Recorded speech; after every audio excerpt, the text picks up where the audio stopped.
Hoy os voy a hablar de Last Night in Soho, una película que me ha flipado a muchísimos niveles. Y no solo es porque es súper bonita estéticamente, con sus luces de neón, sus vestidos vintage, su cinematografía bien cuidada, sino que además tiene un mensaje súper complejo y profundo detrás. Todo esto hace de Last Night in Soho una de las mejores películas que he visto últimamente. Y en este vídeo os voy a explicar por qué. Sé que es una película súper nueva, yo fui el otro día a verla al cine, así que al principio no voy a hacer ningún tipo de spoiler, solo me voy a limitar a intentaros convencer de que vayáis a verla. Luego, cuando empiecen los spoilers, no os preocupéis que os lo diré claramente. Empezaré a hacer un análisis así un poco más complejo, analizando escenas en concreto. Así que vamos a ello. La película está dirigida por Edgar Wright, director de Son of the Dead, Scott Pilgrim o Baby Driver, y es una mezcla así de terror, con comedia, con dramas adolescentes, de una manera súper original e innovadora. La película va sobre Ellie, una joven que aunque viva en el siglo XXI, está obsesionadísima con los años 60, pero vamos, exagerado. ¿Por qué estás obsesionada conmigo? Ellie se muda desde su pequeño pueblecito inglés en el que vive con su abuela a la gran ciudad de Londres, y tendrá que enfrentarse a Yocasta, una mean girl de la generación Z, y también a los fantasmas del pasado. Porque esa es otra, desde el principio de la película se nos deja caer que Ellie o ve fantasmas o está loca, una de dos. Al principio veía a su madre, que murió cuando ella era pequeña, pero es que una vez se muda a Londres, sus visiones se vuelven más y más heavies, hasta llegar a ver la vida de Sandy, una aspirante a cantante en los años 60, que vivía en la misma habitación que ella, pero que ella no ha visto nunca ni ha conocido. Las vidas de estas dos mujeres se irán mezclando poco a poco y Ellie descubrirá cómo era en realidad la vida de una mujer en los años 60, que está bastante lejos de lo que se imaginaba en un principio. Para mostrarnos cómo Ellie se pone en la piel de Sandy, la película hace uso de los espejos, de la edición para cambiar a una actriz por otra, y hay veces, como en esta coreografía que os voy a enseñar ahora, que las dos actrices se cambian del lugar sin ningún corte.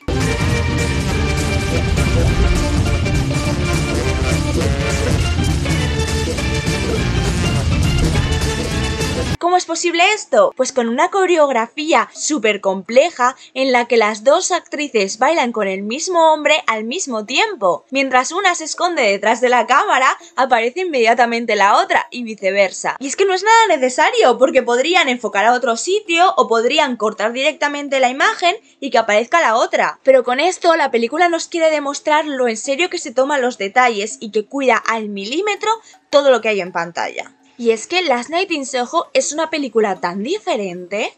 Al principio no dirías que es una película de terror. Es que hasta se podría decir que es una película de una casa encantada en la que pasan cosas spooky. Pero es que afronta esta temática de manera tan original. Lo sobrenatural no se asocia con la oscuridad total, sino con luces de neón. Y de la misma manera tampoco se asocia con sonidos inquietantes, sino con música de los años 60.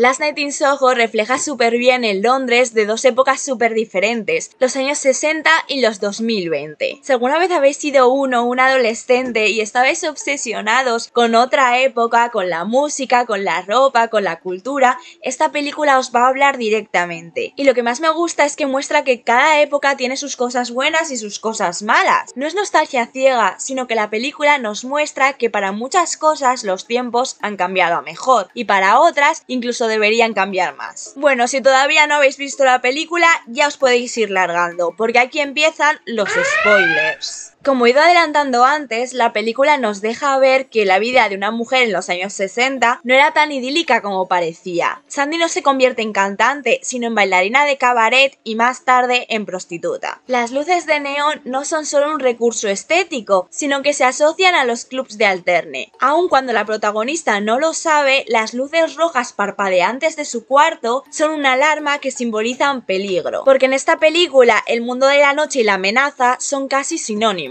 Por ejemplo, me encanta cómo este plano utiliza las luces de neón. Es desde cuando John y Ellie salen de fiesta y van borrachos por las calles de Londres gritando. Unas luces de neón en forma de rayo se superponen a los protagonistas y nos indican que algo malo va a pasar. A este punto de la película ya sabemos que las luces de neón se asocian con Sandy y con su pasado, así que es como si el pasado maligno les estuviera observando y esperando. Bueno, rebobinemos un poquito.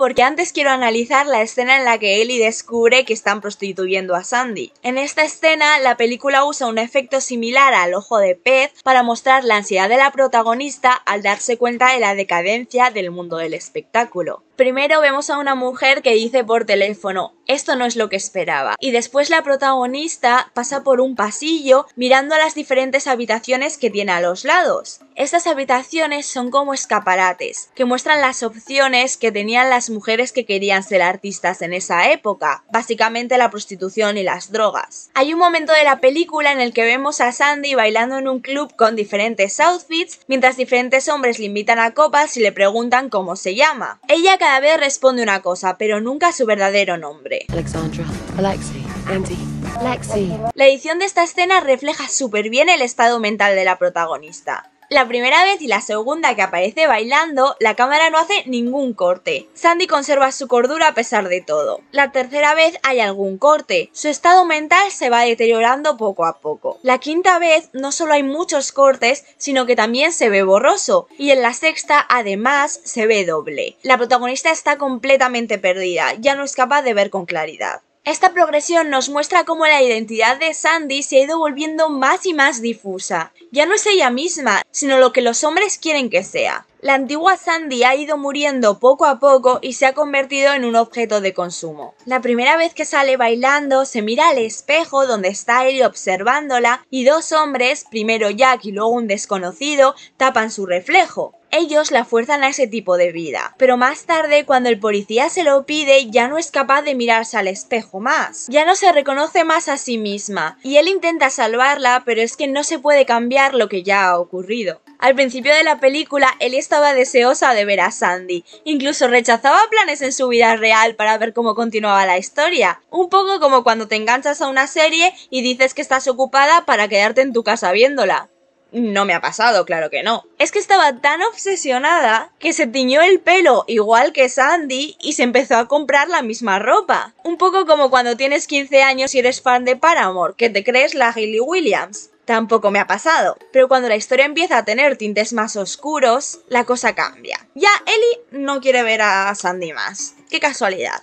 Jo, es que me gusta mucho cómo juegan con la evolución estética de la protagonista. O sea, pasa de estar así al principio de la película a así cuando conoce a Sandy. Y luego empieza a estar así, más despeinada y con el maquillaje corrido, cuando le explota todo en la cara. Cuanto más traumática se vuelve la historia, más fina se vuelve la línea entre pasado y presente. Ellie ya no tiene que infiltrarse en la vida de Sandy, sino que ésta la atrapa por mucha oposición que ponga. De la misma manera, cada vez es menos como un sueño. Ya ni siquiera tiene que estar en la habitación para que esto pase, sino que los fantasmas del pasado persiguen a Ellie por todo Londres. Pero es que me parece súper significativo que por mucho que algunos hombres dicen que Sandy lo buscaba, la película nos muestra todo el rato a los hombres como más monstruosos que ella. Ellos son los que aparecen sin cara y los murmuros espectrales dicen es un nombre precioso, que es lo que le decían a Sandy antes de aprovecharse de ella.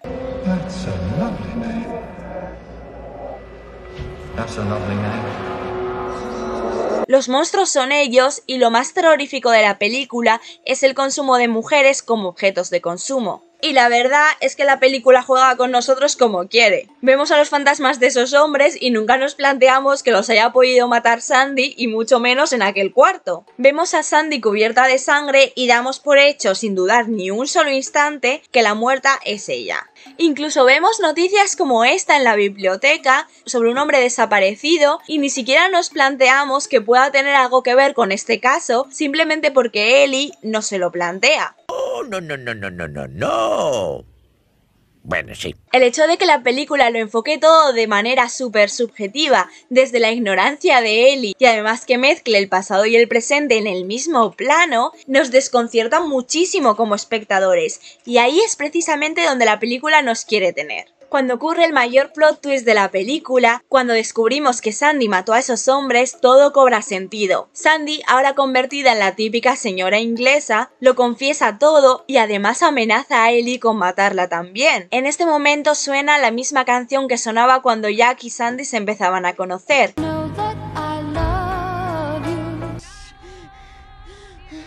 y nos recuerda lo inocente que era Sandy entonces, lo inocente que era Ellie y lo inocentes que éramos nosotros como espectadores. Vamos, que nos lo hemos tragado todo enterito. Cuando Sandy intenta matar a Ellie, suena la misma canción que sonó en la primera noche de Ellie en la casa.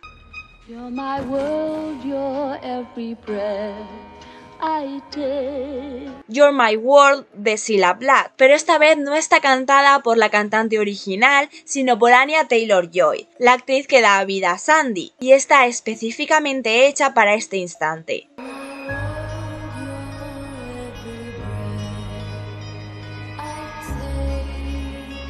La voz es mucho más brillante y lo envuelve todo. Por mucho que lo intente, los gritos de John no son capaces de acceder a esta fantasía. Las escaleras se convierten en un escenario. Es un momento entre la realidad y la fantasía, entre el presente y el pasado. Y Sandy, a la que Ellie ha intentado salvar tantas veces, se convierte esta vez en la amenaza. Ellie consigue llegar al cuarto y las manos de los fantasmas la atrapan en la cama como atraparon tantas veces a Sandy en vida. Empieza a ver las caras de los fantasmas y estos le piden ayuda. Son almas en pena en el purgatorio que quieren que su asesina caiga. Aquí la película nos hace dudar una vez más. Nos hace cuestionarnos nuestras lealtades hacia los protagonistas y a cuestionar quién de verdad es el monstruo.